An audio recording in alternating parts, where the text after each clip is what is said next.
Are you ready to explore exciting careers in neuroscience and neurotechnologies?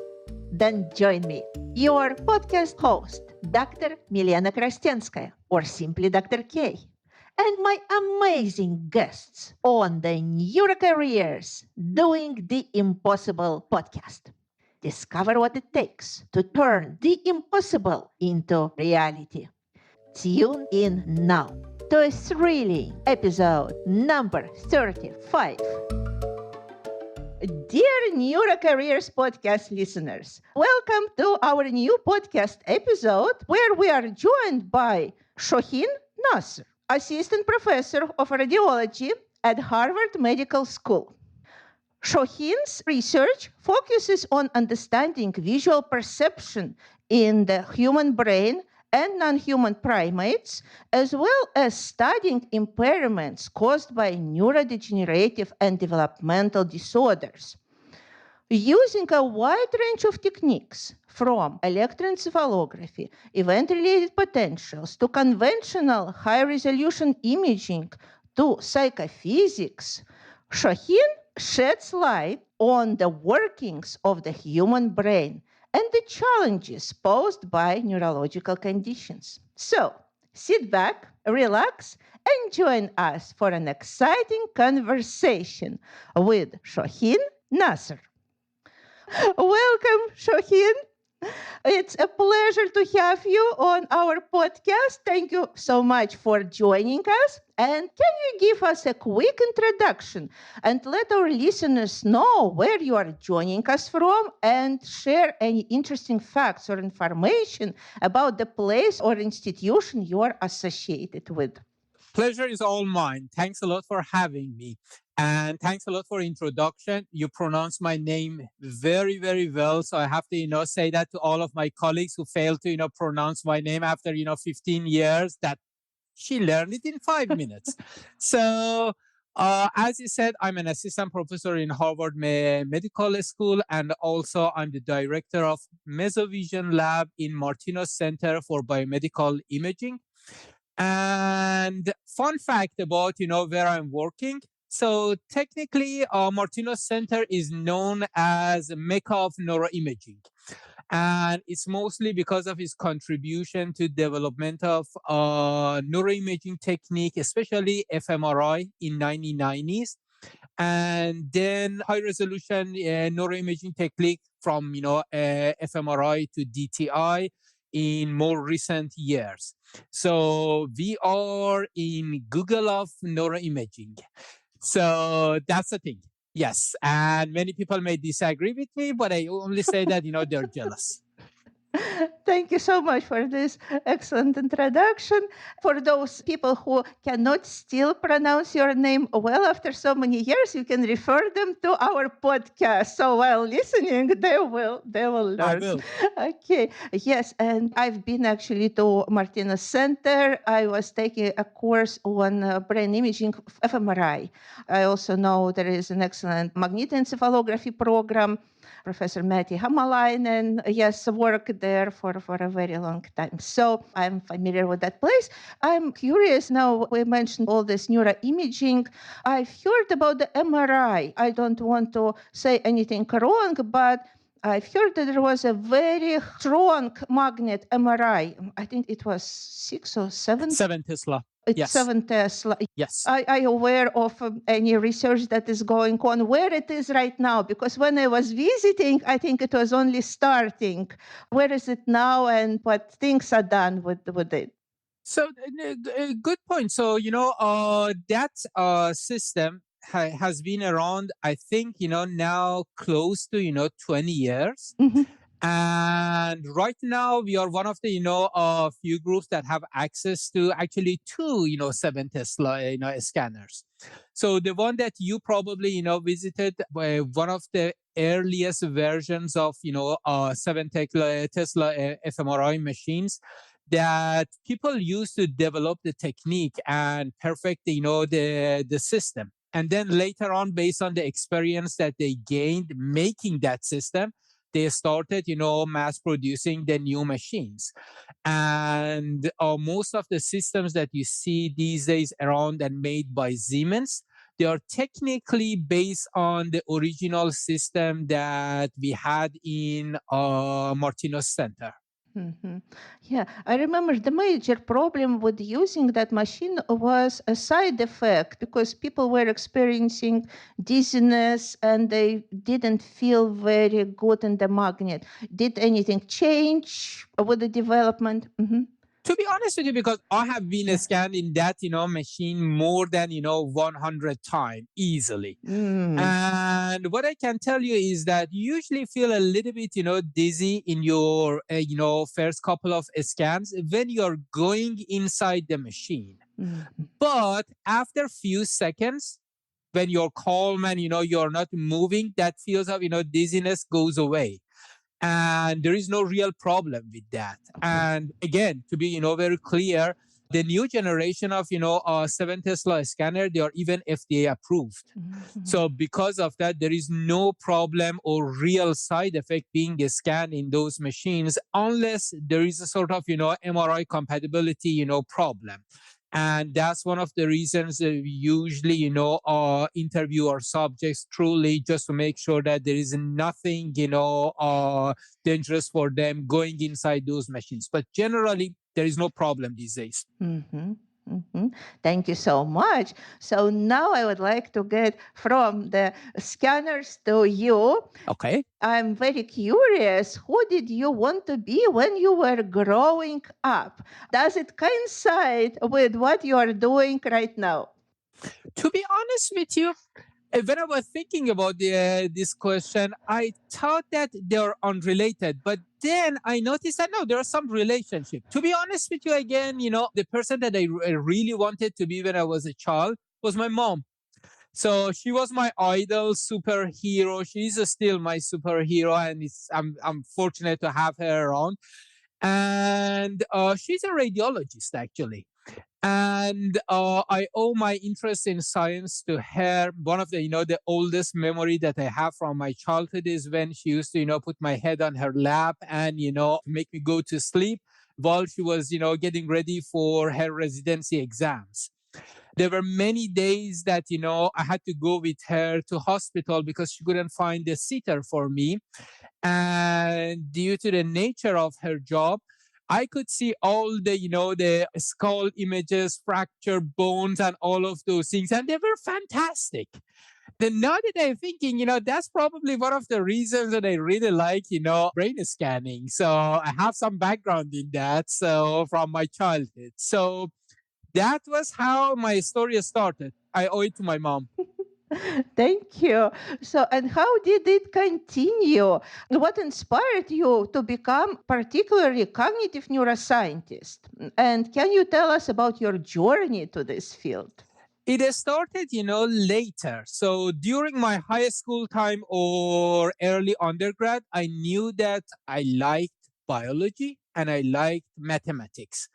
That was one of the reasons that I didn't go to med school because I thought that it's just biology. I wanted something in between. So I started as a biomedical engineer.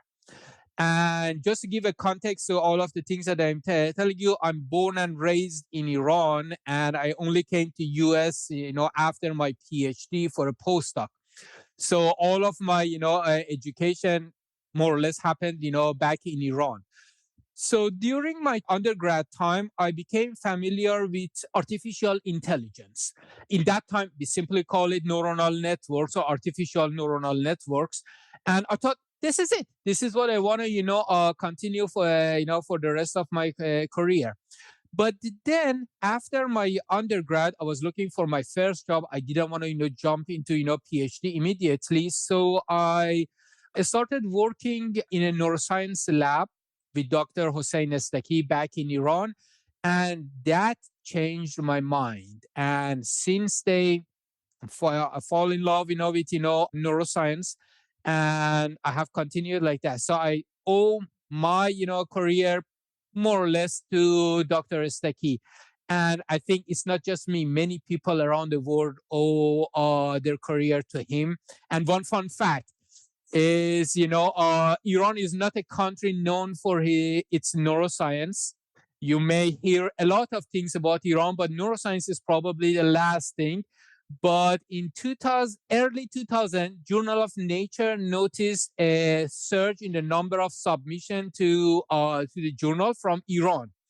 It was so strange that they sent one of their editors to Iran, Ms. Alison Abbott, and she came to Iran and she was wondering what's happening here. And then later on, based on her experience in Iran, they published a paper in Journal of Nature just about Dr. Steki and his lab and what is happening in this country. And the title of that article is Brain's Trust of Tehran.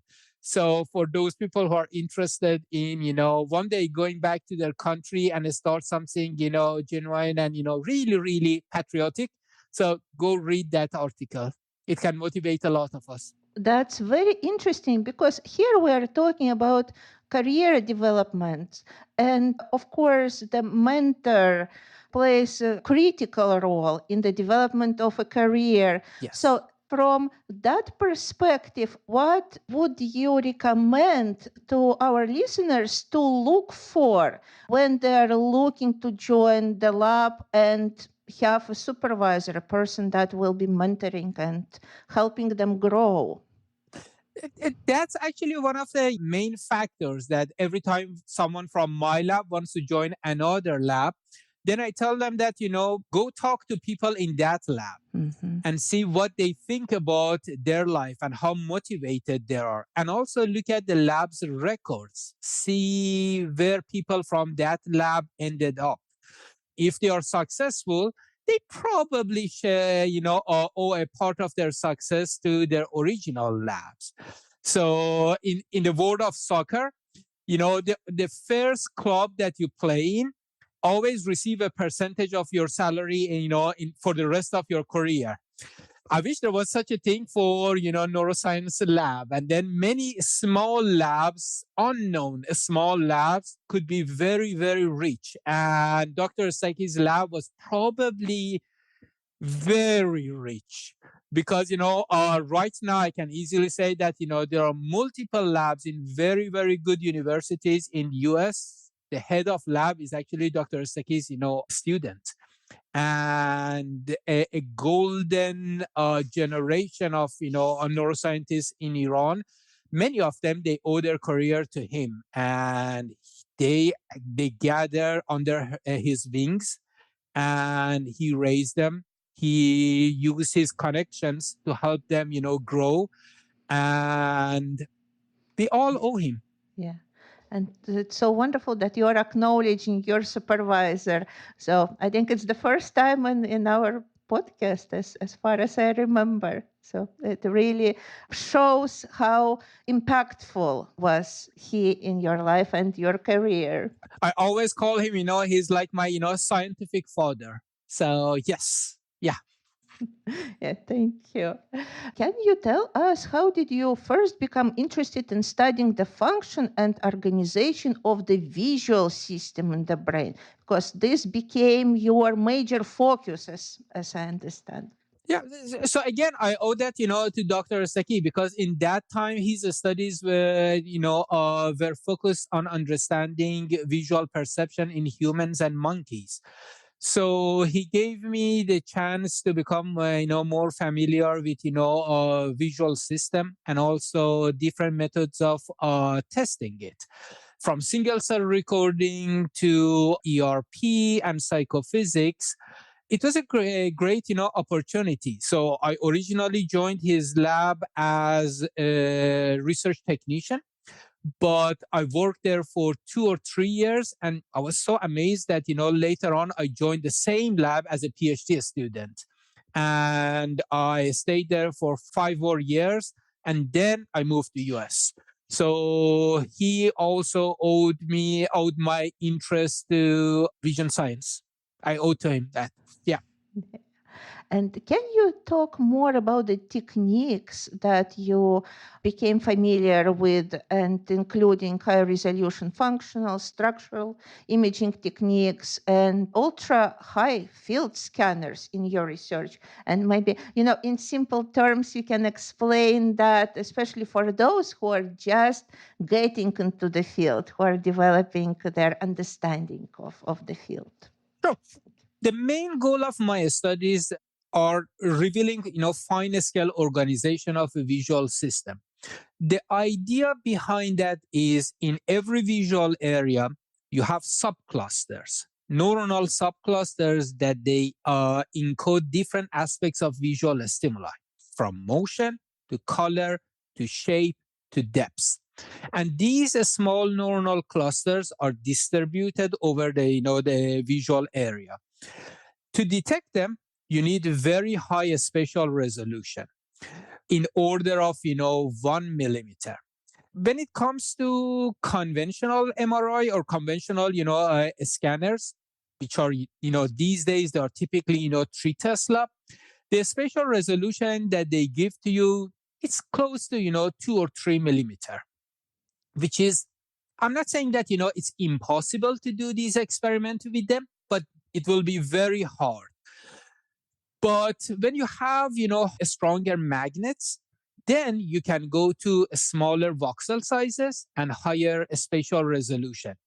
So with 7 Tesla scanners, we can go to a resolution between 0.5 to 1 millimeter, which is more or less good enough for my type of experiments. And that's the reason that, majority of my studies are based on using ultra high field scanners. Typically, refers to 7 Tesla machines. Thank you. And can you tell more about your main research focus at the moment, and also about your lab? So you mentioned that you are leading the lab. So what is it focused on? Majority of my studies are about understanding organization of visual system, mainly early visual areas. My lab is a very very young a small lab at this moment. At least I have one PhD student, couple of technicians. I'm bringing in postdocs. If someone is out there interested in this field, please contact me. I'm also in, collaboration with, neurologists and ophthalmologists mainly, to study, different impairments in visual system and to trying to, reveal, neuronal dysfunction underlying them. Yes.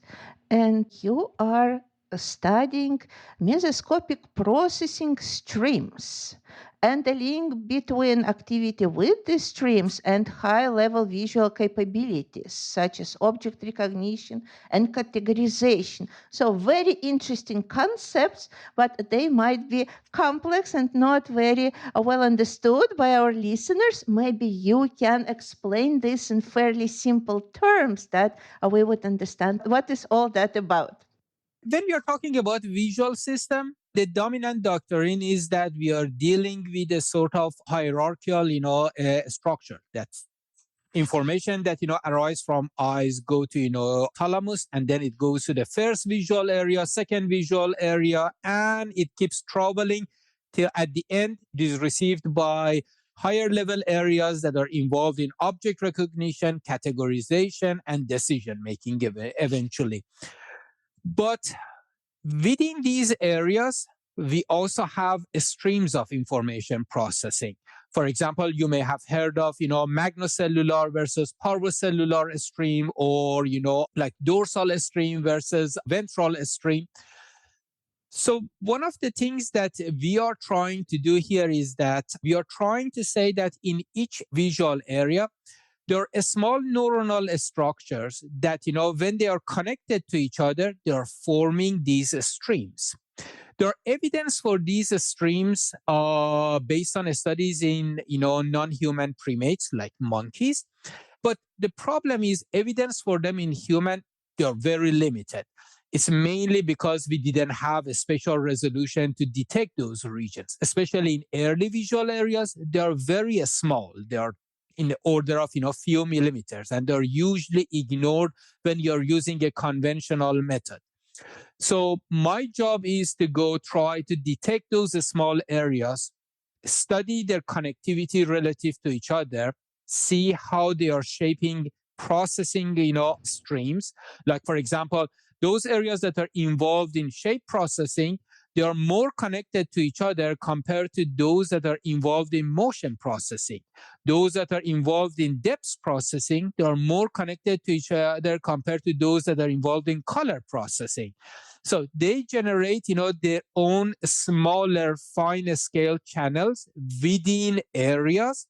And then eventually they send their information to higher level areas.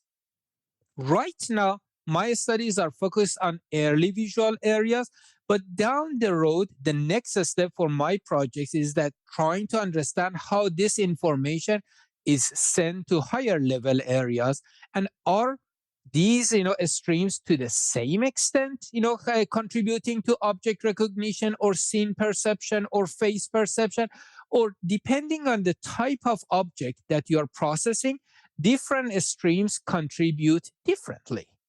And then based on that, I can go to the next level and say that when we are talking about, let's say, for example, impairment in scene perception or face perception, is it because of stream number 1? Or is it because of disorder in stream number 2 or a stream number 3 or a stream number 4? Or is it a general problem?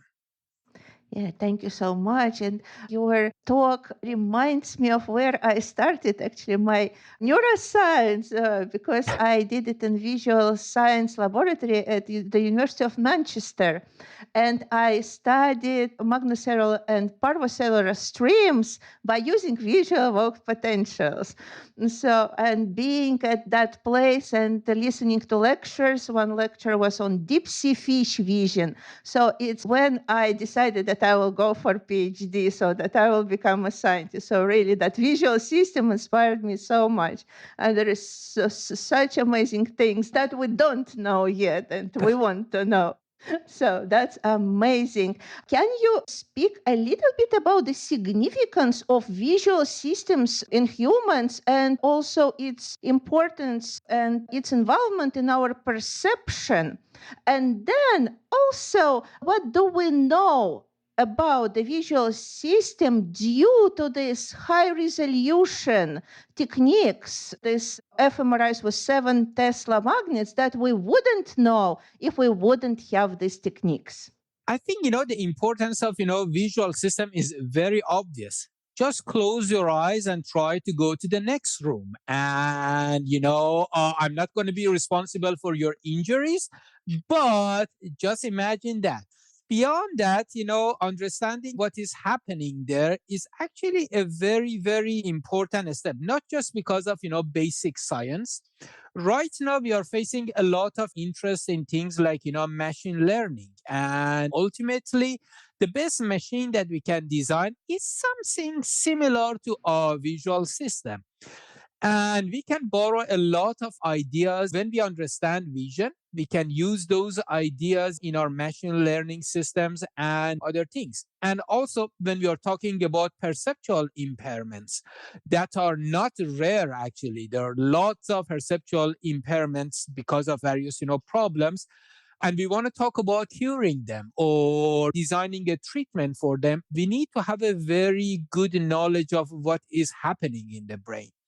One problem is that when a majority of things that are happening in our brain, they are not in macroscopic level. They are not in large scale levels. They are in something we call it mesoscale level, in the level of cortical columns or clusters. When you're talking about lower resolution technique, like for example, ERP, electroencephalogram, or even conventional fMRI, in those cases, it's really hard to access these regions and to detect them and to study them. Technically, it's like using a very, very low resolution camera, and you send the camera to, let's say, to the sky, and then you take a picture from the ground and then say that, can I detect my house there? It's impossible. So we are trying to make that camera stronger and stronger. The better, our resolution, the more detail we get about brain and brain structure and also the visual processing that is happening in that. And then based on that, we can talk about how the structures are functioning. And also in patients that are suffering from perceptual impairment, how problematic their system is, what is the exact problem, if they are receiving a treatment, is the treatment working? And if it is working, is it consolidated or no? Without high resolution fMRI, depending on the size of a region that you're interested in, you may not have access to those regions. And then technically in human, you can test things directly.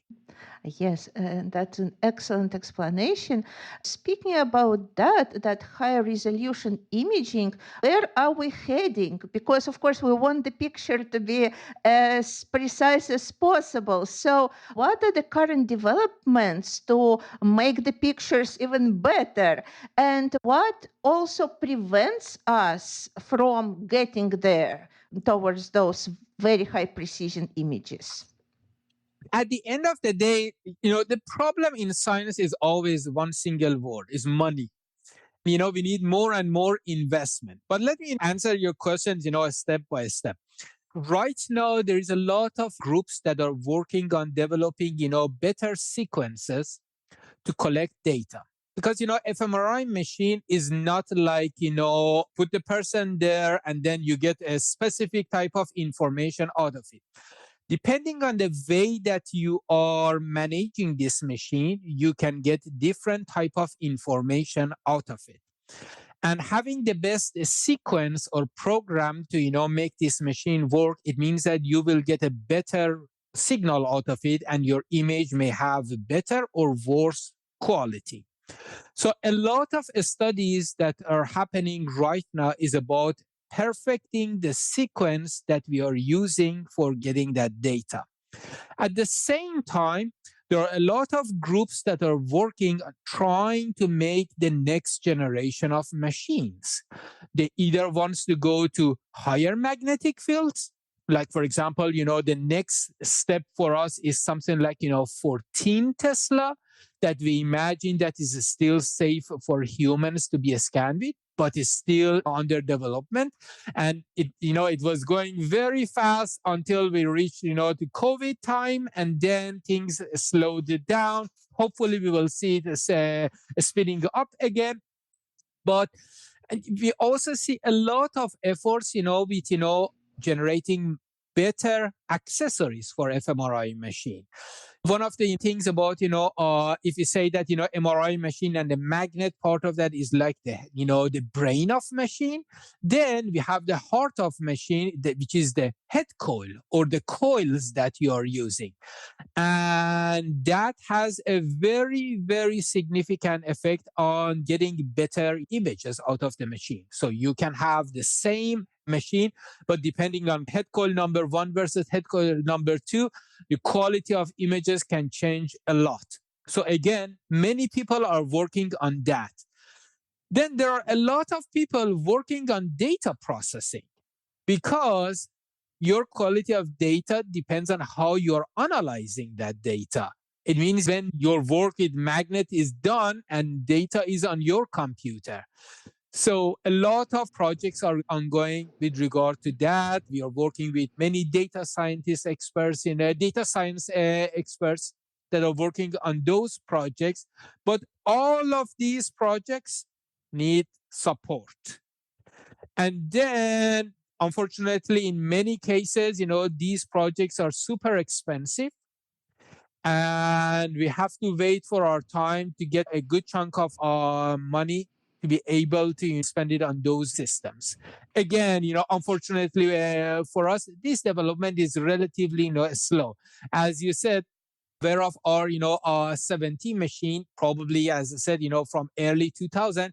But the first time that we got a very good, decent data out of it was close to 2010. So it's a very slow, gradual process, but eventually, this is the nature of science. You need time, you need a spending, and then at the end, you will get a wonderful result. Yes, yeah, and for some people, it's so difficult to wait until until this happens. I But know. yes, like you said, it's a nature of the beast, the nature of how science develops. And in many cases, people are not aware of that, wait time. They just see the outcome in a journal and say, oh, good. But they don't see that, when did the project start? And then, when we are talking about, for example, Hubble telescope or James Webb, and then other ones, the project took something like, 10 years before they put the telescope on the shuttle, or maybe even more than that. And then couple of years to just calibrate the telescope up there. And then you see one image. So this is not just about our field, this is in every field of science. Yes, and also what came to my mind, some books that are bestsellers. Yes, we have Harry Potter that, we all know and all love, but we're not aware of the work that the author put in getting to that book, how many other trials and books the person was doing and making, which, we even don't know about those. And this goes for many others. So there is so much work involved until we get to that final product. And that's one of the reasons we need more podcasts. Just to talk to people, behind the stories and say that, okay, so just tell me your story. We are not talking about the result and scientific aspect of that. Just tell me your story. Yes, I like that. Just tell me your story. Speaking about the story, but looking into the future, for example, what would you expect to see or to achieve with this improved sequence, with the 14 Tesla magnet, with the new coil that can help, and with improved data processing techniques? What would you like to see in the field of visual science, visual perception? If you give me a better equipment, when it comes to, neuroscience, we usually, improve two factor. We improve the temporal resolution and we improve the spatial resolution.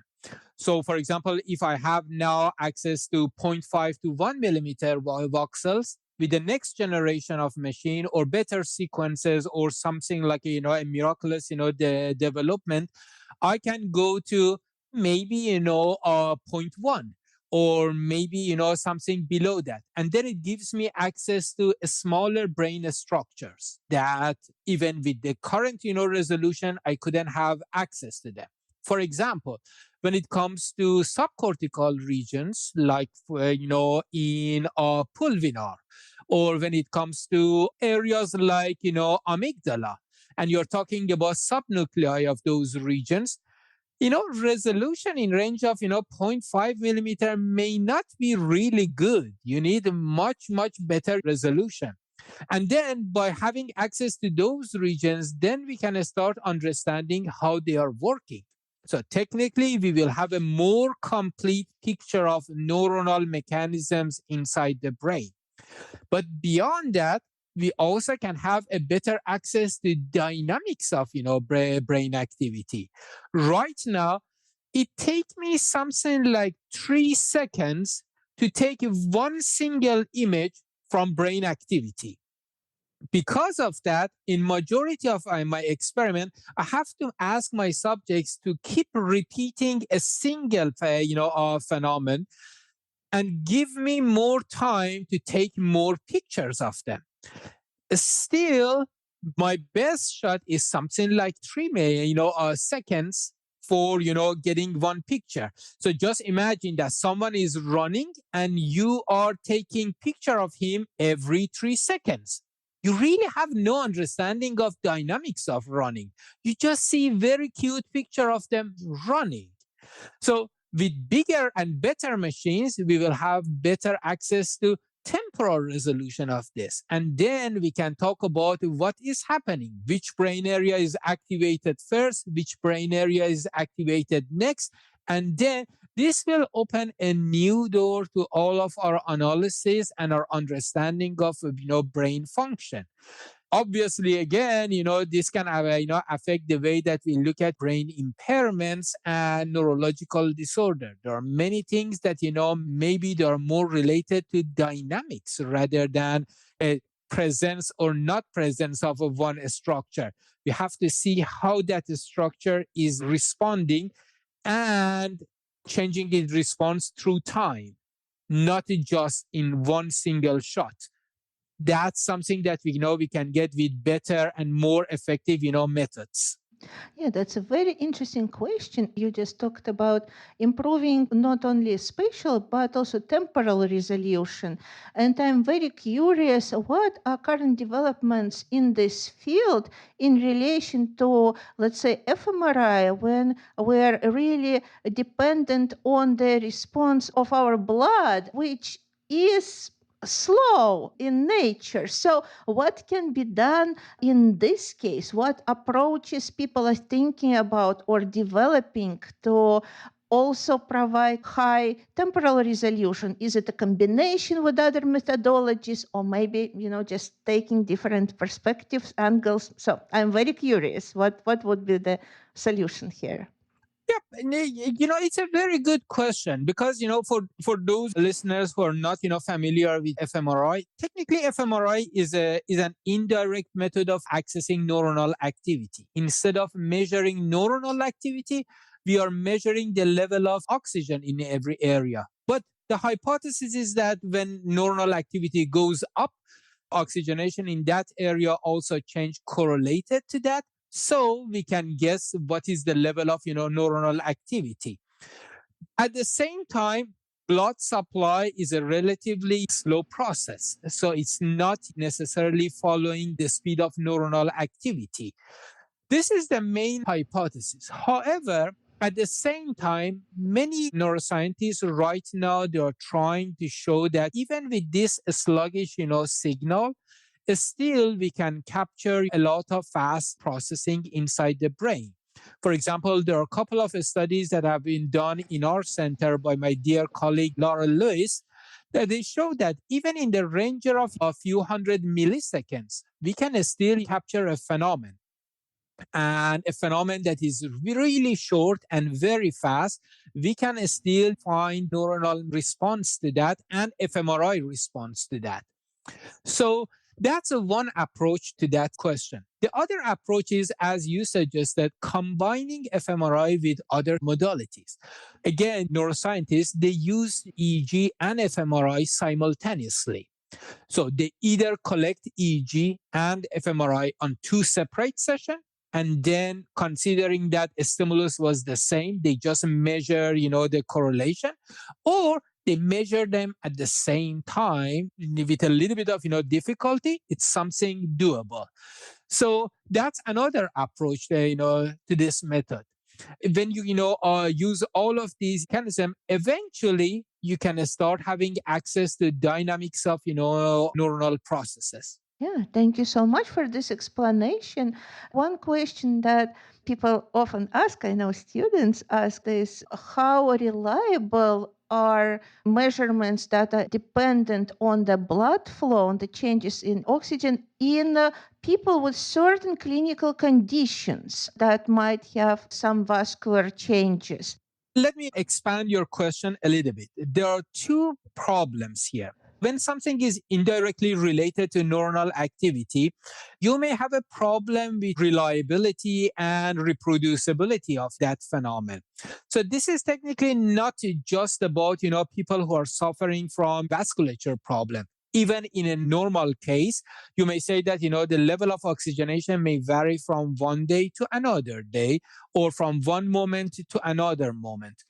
In that case, when you increase the signal strength and when you are dealing with more sensitive machines, for example, when you're using a stronger magnetic field, then the reproducibility of your signal goes up. For example, right now we have done multiple experiments showing that I bring a subject, I scan the person, I map very, very small brain regions in them in the level of cortical columns. For example, ocular dominance columns in V1. I bring the same person back 2 weeks, map is exactly the same. I bring the person 5 months after that, map is exactly the same. So I show that when your system becomes stronger and more sensitive, the reproducibility goes up.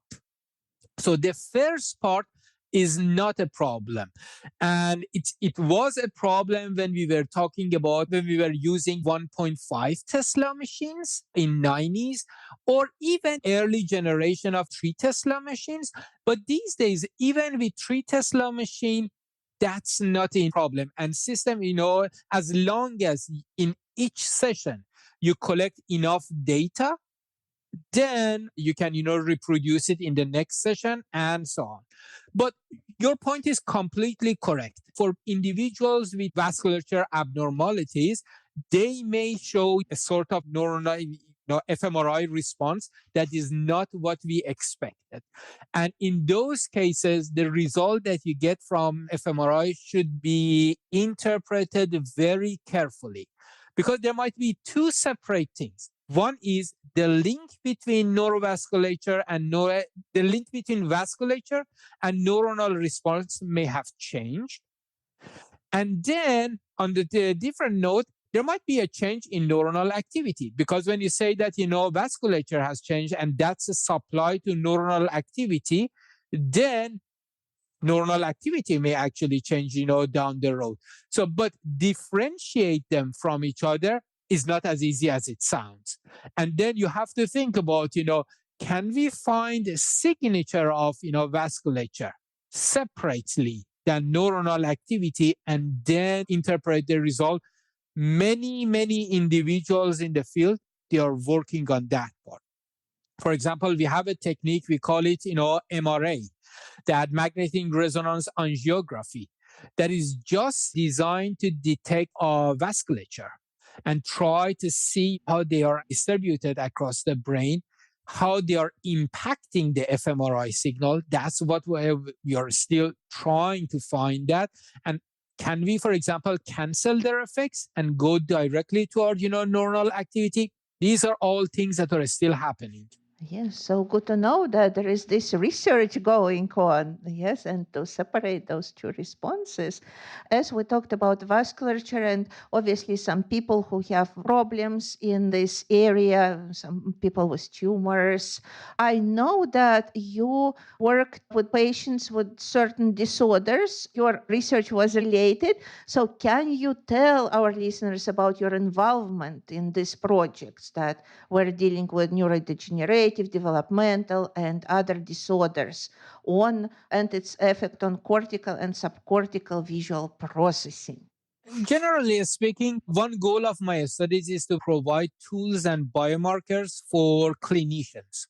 They can use those paradigms, mostly based on neuroimaging or maybe behavioral tests, to go and try to find the neuronal disorders underlying perceptual or other, impairments. The other reason for doing that is try to monitor disease progress. So you need to quantify it. Say that this patient is coming back in 2 months. Is this a disease, has disease, progress or no? It's still in the same way. You need a quantification here. The other reason is sometimes patients go through a treatment. Is treatment successful or no? The main advantage of neuroimaging here is that behavior can be very misleading. A disease may have started without having any symptom yet.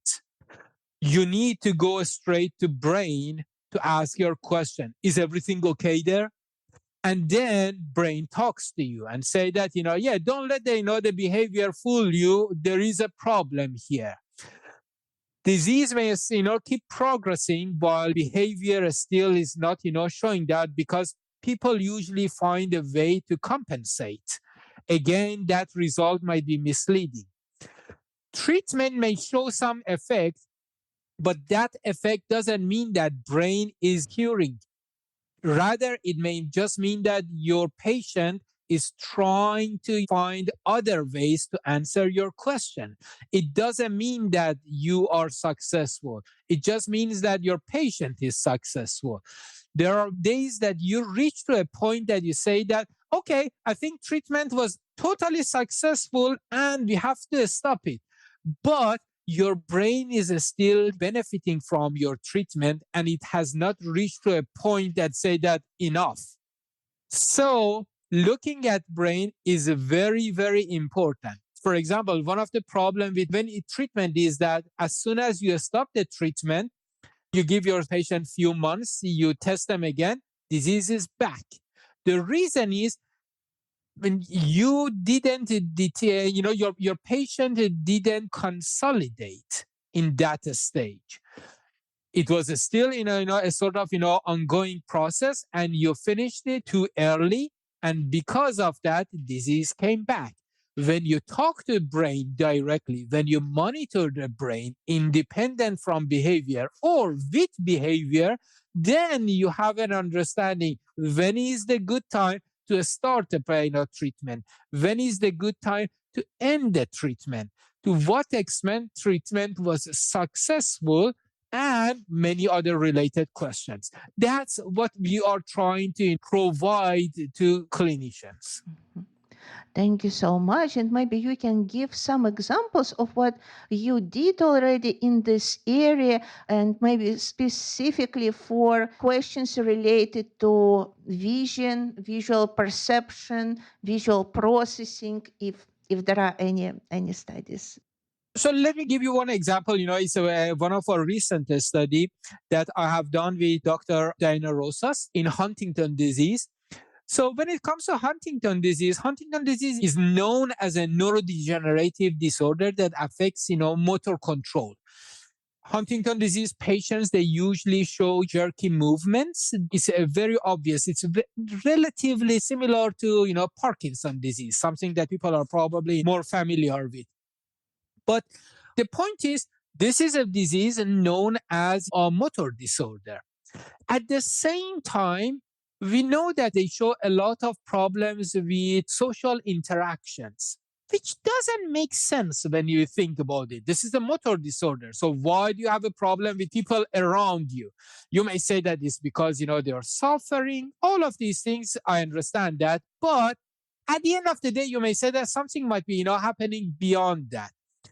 So, to be more specific about this disorder, it appears that these individuals, they have a problem understanding emotions of people around them. When you talk to their caregivers, they say that these individuals, they don't see sadness or frustration in my face. They look very indifferent to how I feel.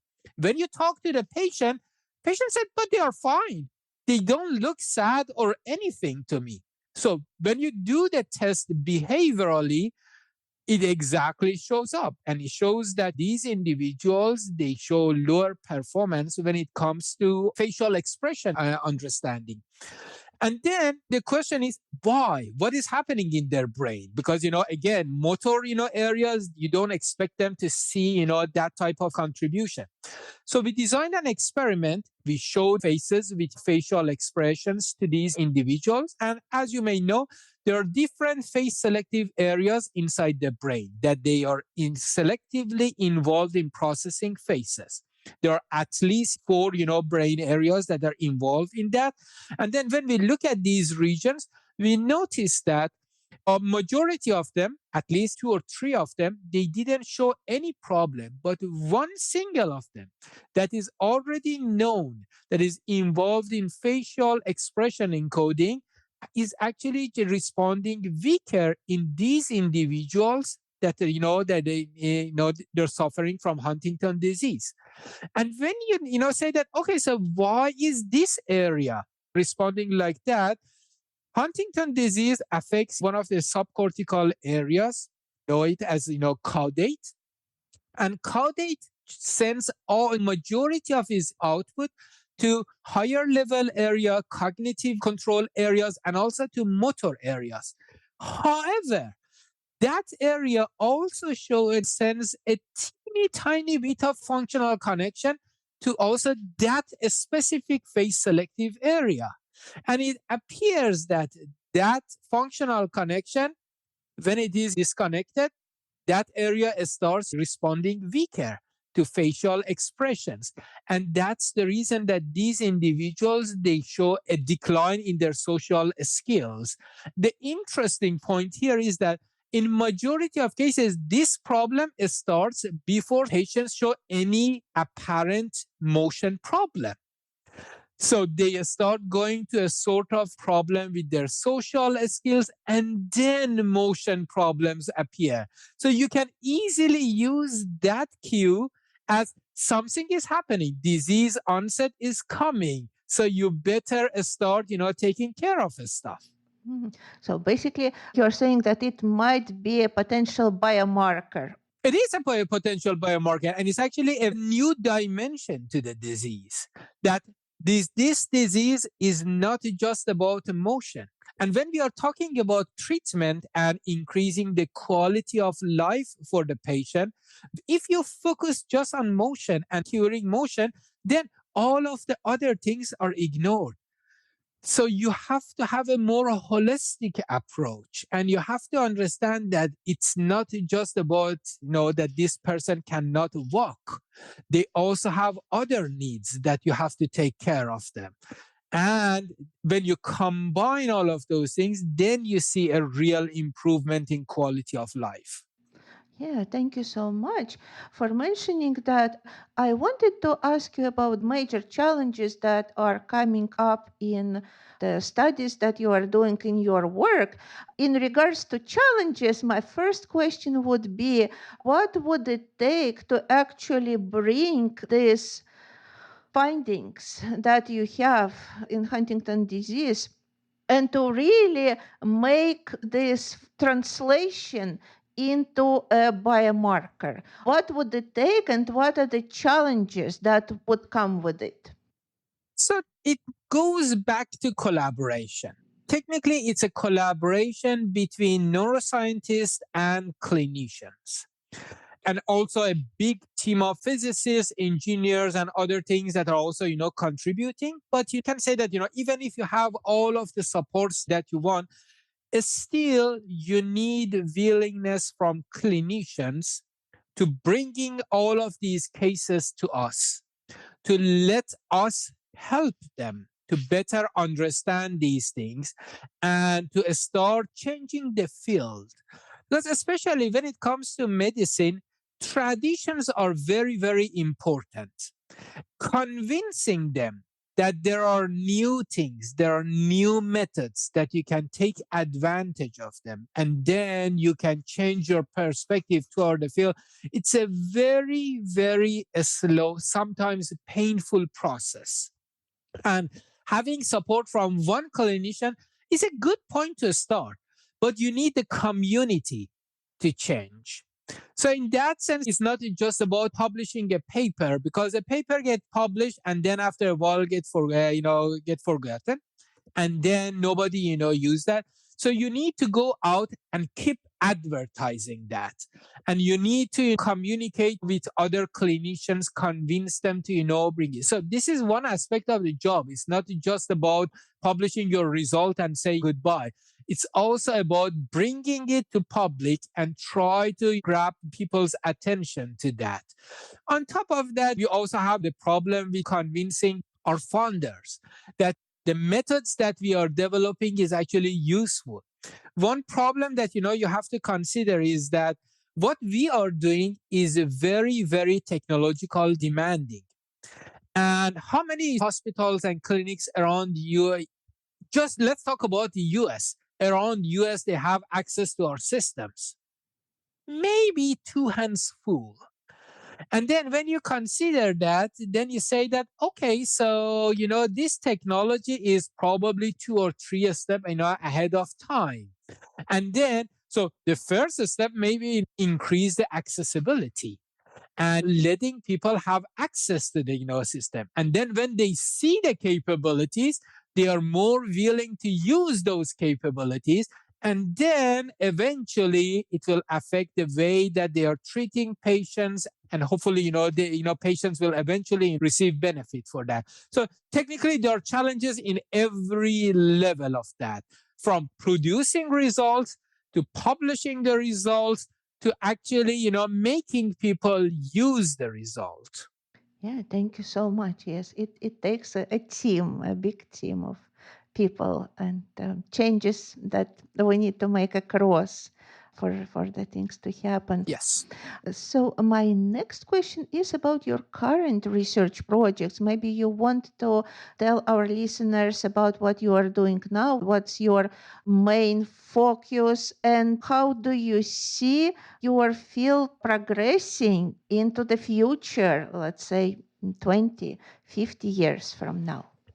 Majority of my studies, at this point, they are, focused on understanding amblyopia and neural, disorders underlying it. Amblyopia is a developmental disorder that happens when your visual system doesn't receive proper binocular input when you're a child. And because of that, it can't develop, properly. And it will affect perceptual capabilities. Like you won't have very good depth perception, or your motion perception might be affected by that. It's a relatively high prevalence disorder. Even in US, more than 3% of children, they are affected by this disorder.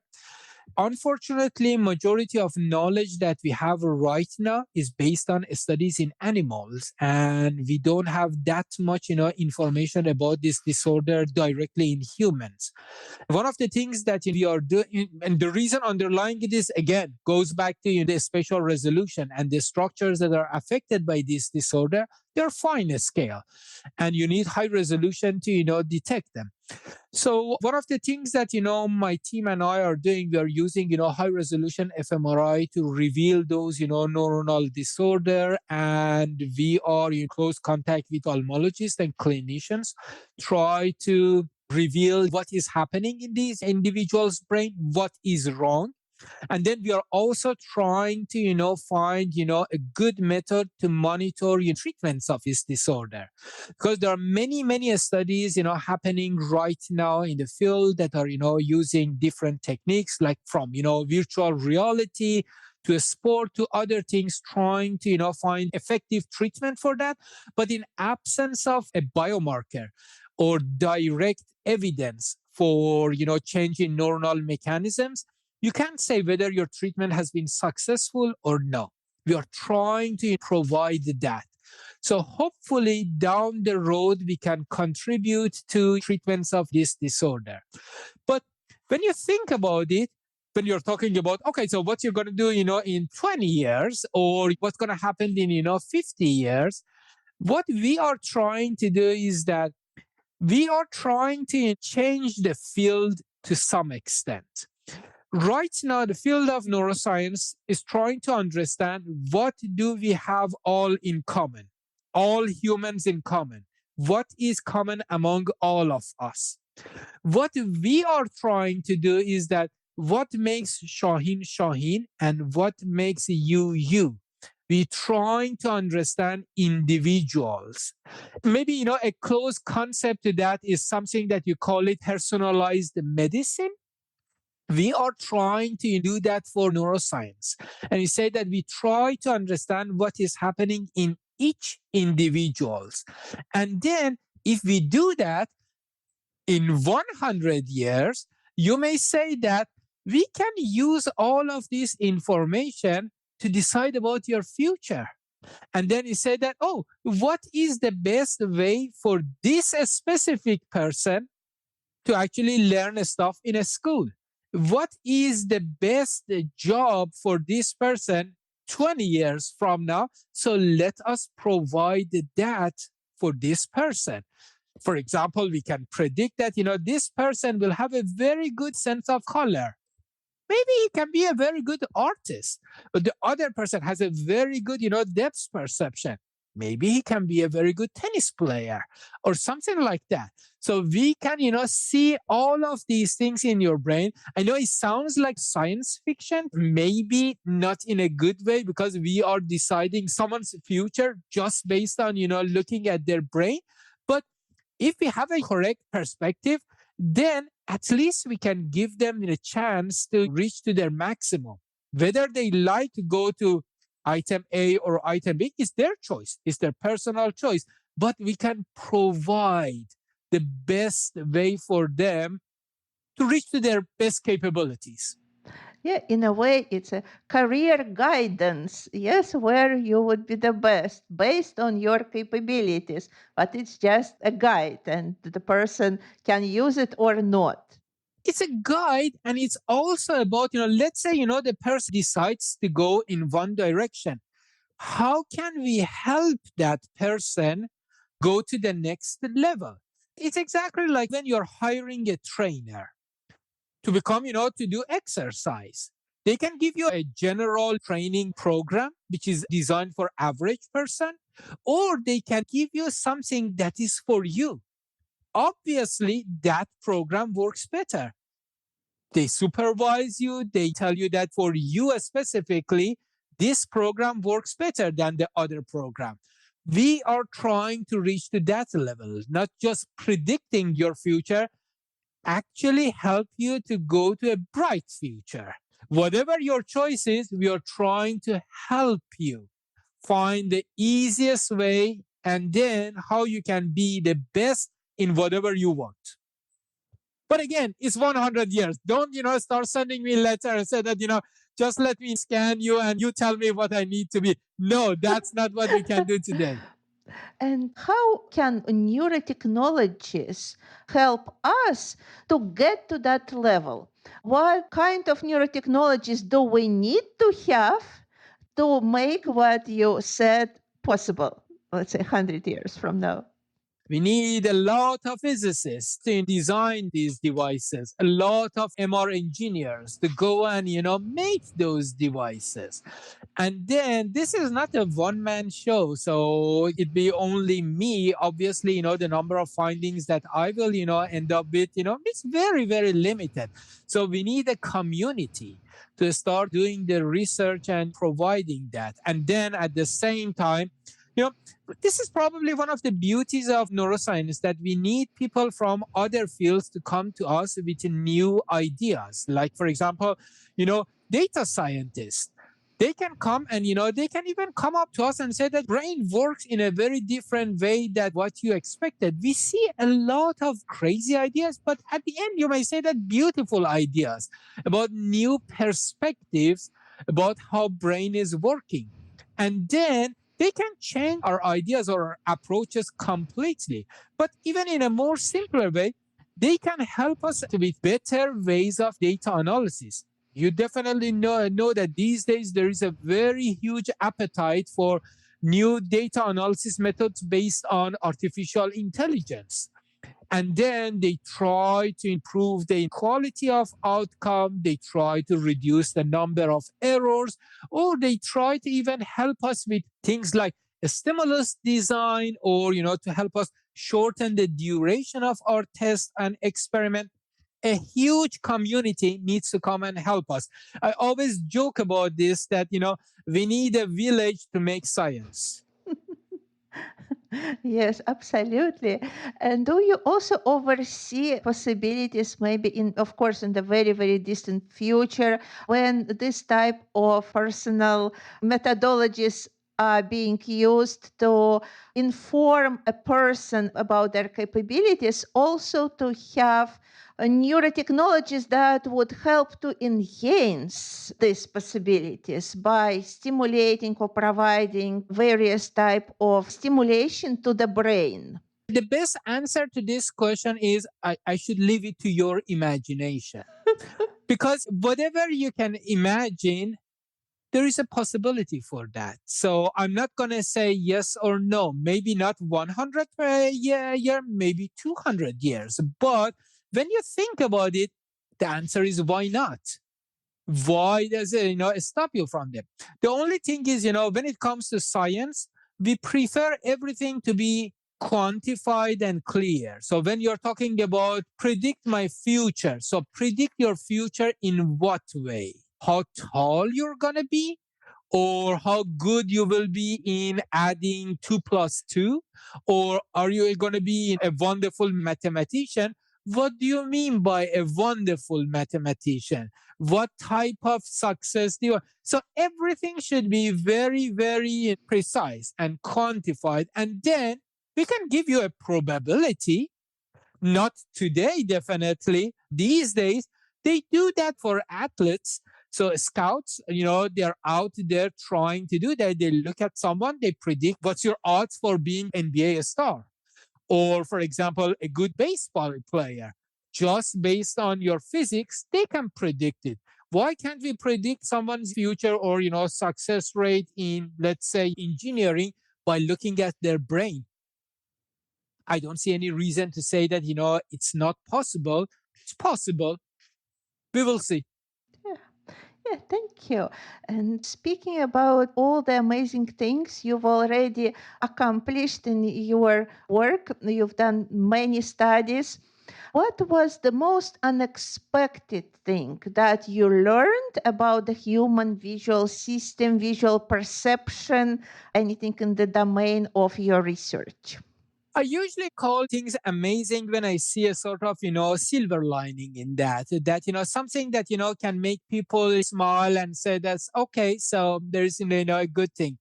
One of the things that it's unpublished, but hopefully we can, publish it soon. Individuals with amblyopia, they typically suffer from a phenomenon, we call it stereoblindness. And it means that, their capability for depth perception, it's lower. It's not, they are not necessarily completely blind relative to that, but they are weaker. And stereo blindness usually refers to, extreme cases, but it's not rare. One question that we had when we started the project was that what is happening to those, neuronal clusters that are responsible for depth perception in their brain? One prediction was that those neurons are dead because the person cannot use them. And then technically the person, that region or say, cluster goes through atrophy and then it will die.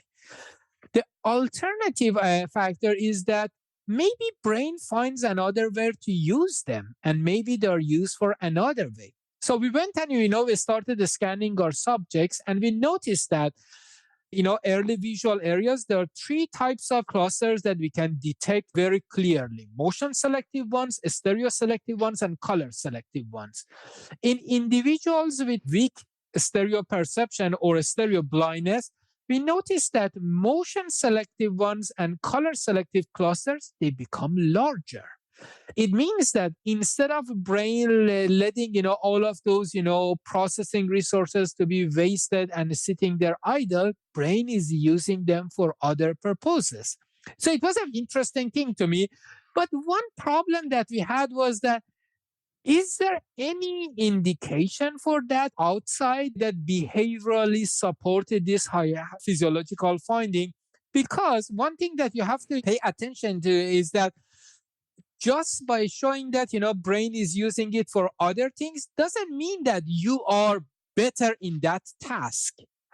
If you have a larger, for example, motion selective area, it doesn't mean that you are better in motion perception. You need to practice. You need to use that for something. So we didn't have that data. But then I noticed a paper by a wonderful colleague, Marge Livingston. They noticed that in schools of art, problem in depth perception is very common. They were really surprised by saying that when they do a very simple Randot test, which is a clinical test for depth perception, students are getting lower scores compared to other, individuals. So I'm not saying that whoever has amblyopia has a chance to go to school of art, but there's a silver lining. So at least for me, that was the moment that I smiled and I said that interesting. So maybe if I show it to someone with amblyopia, instead of being sad about, knowing this, I'm just showing that, their potentials too. Again, one interesting fact is that Leonardo da Vinci was a strabismic, probably, amblyopic. Just consider that, we have a saying in Farsi that when God closes a door to you, it will open another one. Beautiful. Thank you so much. Um, I want to use this opportunity and ask you a question. It just came to my mind when you were talking about selective neurons. One question that people ask all the time: are those selective neurons that are responding in visual areas only to certain faces? Like there was a Jennifer Aniston, I think, neuron. I saw it, and it was in textbooks and so on and so forth. So would you explain this question to people? I'm not sure, what are the odds of meeting Jennifer Aniston if keep bringing up, her name. I don't think that, she's listening this, but if she's listening to this, I'm a big fan. But the point is that I think it was in the 1990s that we had a lot of enthusiasm in the field that, they were talking about grandmother, neurons. And in that time, it was about, the monkey brain that is responding to a face of a one single person and one single person only. The overall idea right now is not like that. So the idea is that we have face selective areas and also neurons with that they respond to faces.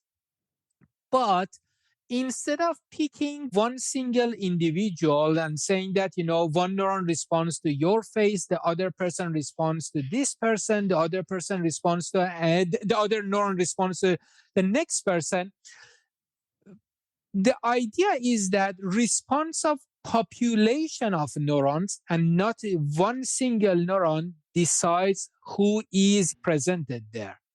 Some people believe that in our system, we actually respond to average face. That, based on our visual experience, that average face is shaping in our visual system. And every person is a deviation from that average face. And neurons, instead of encoding that face exactly, they just say to what extent that face is different from the average face. And every neuron encoded that difference in one direction. And then when you put the population of neurons together, then you can say who is in front of you and whose picture you're looking at. So I'm sorry I'm breaking, Jennifer Aniston's heart, but probably there is no Jennifer Aniston's face selective neuron out there. Thank you so much. That's At the same time, let me add one thing. Bringing up Jennifer Aniston might be a little bit, exaggeration. But if you ask me that, okay, but what about your mother's or grandmother face? That can be a very different story. Because those people, because of the number of interactions that you have that is, exceptionally higher, they might be in a specific neural presentation for them. Still, there is no real direct evidence for that. That's one of those things that we need to go through it. And we need to understand, is there any specific neural mechanisms for people that are highly familiar for us compared to people that are less familiar for us? Because right now we know that there is an ethnicity effect.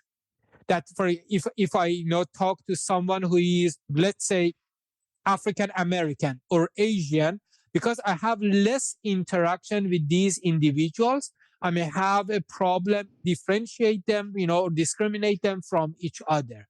But when it comes to someone that is from my ethnicity and I work with them more often, then I am better in, differentiate them from each other.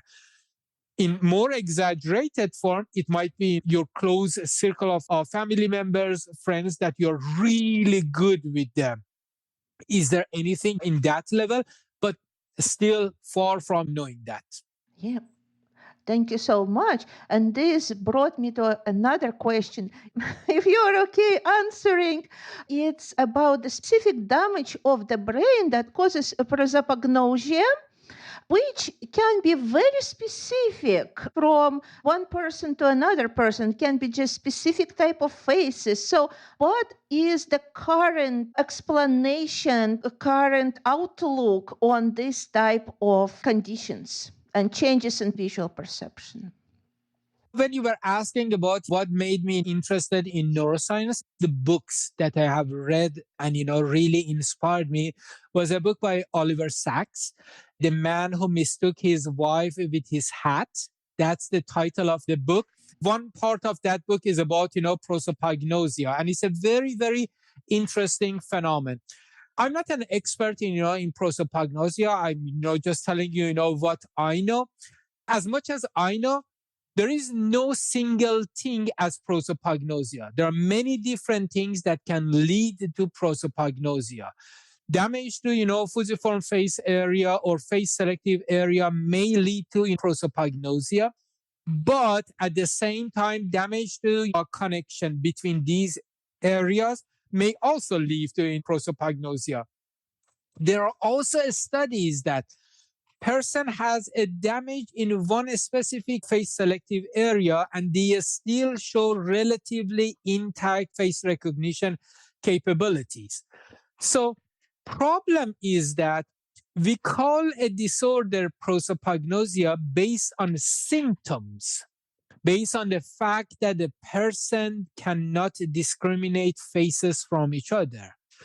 But the underlying problem might be different from one person to another person.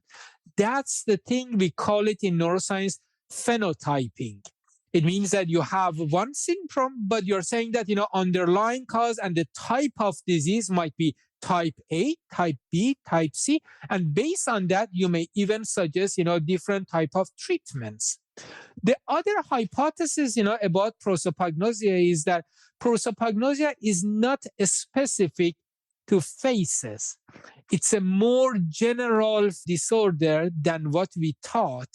The problem is face perception is a more demanding process, and because of that, disorder show itself more easily. Other processes, they're easier to do, or we don't need that much accuracy for them. So the person's problem doesn't pop out in that disease. But if you put enough pressure on that, prosopagnotic individuals may also show some problem with even object recognition, may even show some problem. For example, if you adjust all the cars and you show all of the cars from the front and you remove all of the apparent cues, make them process the car shape holistically, similar to how you process faces, you may also see that one. There are very, very hot debates about that. And we are far, far from knowing everything. And that's actually one of the suggestions that I have for everyone in the field, that don't feel shy to say about, we still don't know the answer. There are very, very few things, if any, in the field of science that we know the answers. The number of things that we don't know the answer is much more than things that we know the answer for. Yes, that's so good that you are saying that, because this is exactly where our listeners possibly can find themselves in answering the questions that we don't know about yet. So good that you are talking about this. And what would you suggest to those who are interested in getting into the field of, let's say, visual perception and using brain imaging to understand it and to study it? What would be your suggestion to them? To be honest with you, I see a lot of people contacting me and say that you're very interested in what you are doing and how can I do the same thing? And say that, okay, so have you read our papers? They say that, I just checked, the titles. And I say that, okay, so read the paper. And then with every paper that you read, you come up with a question, exactly as you said. Then use your imagination and say that, can I come up with an alternative hypothesis here? I know that first hypothesis, eventually you will find that it's very naive and probably wrong, but it's good a start point. Then try to read the second paper. Try to, understand what is happening in the field. And then eventually you will find one thing that you can fall in love with. And then when you fall in love with that, then you don't need more motivation to read about it. You keep reading about it. Like for me, it was vision. So now it doesn't make me tired talking about it or learning about it. You have to find your missing love. And then when you find that, it will keep you around. And then the best approach is try to find the person who is doing the closest thing possible to what you want to do and go and see it for yourself. Try to observe their everyday work, life, and then see, is this something that you want to spend the rest of your life doing that? For me, it was spending 2 or 3 times, in Dr. Steki's lab. And then I said, yes, I can do that. And then that was a correct decision for me. Many people come to our system and after 1 or 2 years, they say that, no, I prefer to shift it to something else. It's still good. The disaster is when somebody goes and get a PhD and do a postdoc and then even becomes a faculty and they say that I don't like the thing that I'm doing. Don't try to do that. So go there, experience it, and then if this is something that you really like, doors will be open for you. Thank you. That's a wonderful suggestion. My question is, because our podcast is called Neurocareers, Doing the Impossible, what was one impossible thing that you wanted to do, which became possible?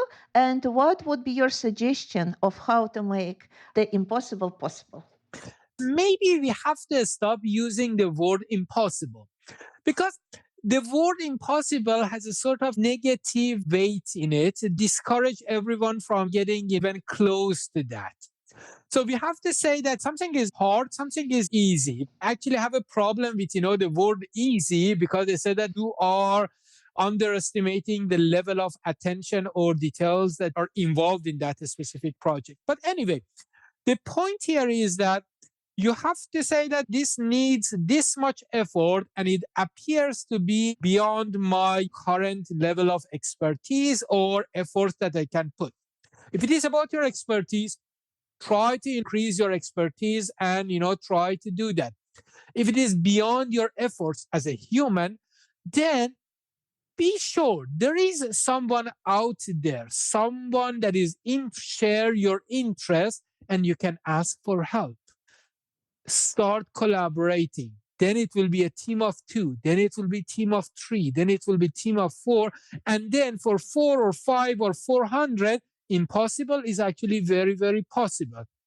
For us, let's say the first study that we did with high resolution fMRI, it wasn't a new idea. So it was with my mentor and supervisor at that time, Roger Tuttle. So technically we were getting, his ideas from 1980s, and we were trying to do that in human, but we were transferring a study that was done histologically in monkeys, trying to do that in vivo in human. It's a huge jump. And it needs a lot of technological advances. He had that idea for something like 30 years. All of the credits to him. He waited and observed the field to the point that he said that, okay, so now fMRI is ready. And just to be very clear to you, he had multiple generation of postdocs working on that project and they failed because technology wasn't ready for that. And every time I talked to them and said that, oh, that CARES project, it wasn't CARES. We were not there technologically. And then the team in Martinos Center eventually solved that, problems. All of the credits to physicists and, engineers that, contributed to that. John Polimeni, Thomas Wiesel, and all of these individuals, I owe you all. And then they solved the problem. So they brought the system working. And then we did that. So the nature of problem didn't change. If you call it impossible, it was still impossible. But the team and all of the efforts gradually through time, they broke the wall. And then things became, possible. So the factor was teamwork, effort of, individuals, many of them, you can call them unknown individuals that they, contributed here, and time and time and time. If something looks impossible or hard today, have a bucket list for yourself. Put it there. In 10 years, it may not be that impossible. Give it another shot. Try to bring in more collaborators, and all of them together, one day you will do it. Thank you. That is wonderful advice. You mentioned starting with one person and then growing with a team to choose 3 and 4 people. And I'm sure your laboratory will be growing as well.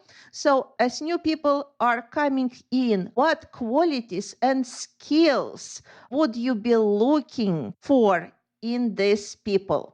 So it's just for our listeners to know, what can be expected from them if at some point they want to join your effort and your lab. Honestly, I do my best to have this approach, to keep the door open. Whoever wants to see what we are doing, they're more than welcome. But let me, look at your questions from the point of view of, hiring someone, and say that, okay, I want to hire this person. And when I was younger and more naive, I was saying that I was looking for smart people. Right now, I'm saying that I'm looking for hardworking people, because the fact that you are looking for this job means that you're smart. So I'm done in that department. The thing that I'm looking for is that an individual that, is ready to pay the price for something inside them, for the love that they feel. That's the thing. I want someone to come join in my lab who is interested in knowing more. Because this is the thing that I cannot generate in you. I can help you learn a technique, but I can't make you love the outcome. You should love the outcome yourself. I have worked with people that said that, okay, so let's work on the result and publish it. And I found them not really interested. And it was a surprise. But then it came to my mind that, look, you like it. They don't. Eventually they become, one of the authors of paper, while if they had done a little bit more, they could easily be for example, the leading author. So I'm looking for a person in ideal world that comes and say that I have questions and I want you to help me learn how to answer my questions. This is the person that I'm looking for. The person that is highly motivated. Motivation is the most important thing for us. So if you are going to an interview, show them that you are motivated. Don't emphasize on the knowledge that you have, because knowledge is something that they can gain. They can give it to you. And believe me, when you go there, you understand that you were overestimating your knowledge. When you go to the field, you see that, oh, you didn't know that much about it. But try to show them that you like what they are doing. And don't pretend it, because it's so obvious. Try to be genuine. And if you see that, okay, so this is not for you, be honest to yourself. Move to the next one. Thank you so much. And as we're nearing the end of our podcast, is there anything else you would like to share with our listeners before we wrap up? There's maybe 1 or 2 things. But first, thanks a lot for having me here. One of the things that I always want to tell people, I'm not saying that I have done something special or I'm in a very special position or something, but look at me now the way my story. I'm born and I grew up in Iran. I got my degree back in Iran, somewhere in Middle East, all of these things. And someone helped me a lot with my career. And then the next person came, they had, the touch on my, career, and the next person and the next person. There are 2 messages here. So it's not important where you are now. There is always a path that you can progress. The second thing is The people that you interact may actually help you a lot. And one day you should be that person that help people to go to the next level. Try to be that person. Even if you have not reached your goal, try to help someone else to reach to their goal. Sometimes it's better if you help a lot of people reach to their goal than you reach to your goal, destroying a lot of people's life and careers. And all of these things say lab doors are always open. And beyond me, Martinos Center is actually one institute that is encourage people to contact us. If you contact one of us and say that I'm interested in working in this field, if it is not related to me, I usually, forward it to, my colleagues and say that this individual is interested. We have mechanisms for broadcast to all, say that we have a highly interested individuals. And if anyone has a chance, talk to this person, provide guidance, they can do that. Again, taking 1 minute of your time, I want to advertise women in science that are working a fantastic job in our institute. They provide summer, classes and schools for minority students and also students from underprivileged areas. So don't think that if you have no representation in the field, it means that you should not be there. No, we want you there. Contact us. We will find a way to help you. So please, please, please, you should initiate the contact. We will take care of the things, after that. That is such a beautiful message to end our podcast. Thank you so much, Shahin. It was a great pleasure to have you on our podcast. I thoroughly enjoyed our conversation, and I'm sure our listeners will enjoy it as well. So thank you very much, and I wish all possible success to all your studies and development of your lab as well. Thank you, and peace for everyone. Thank you.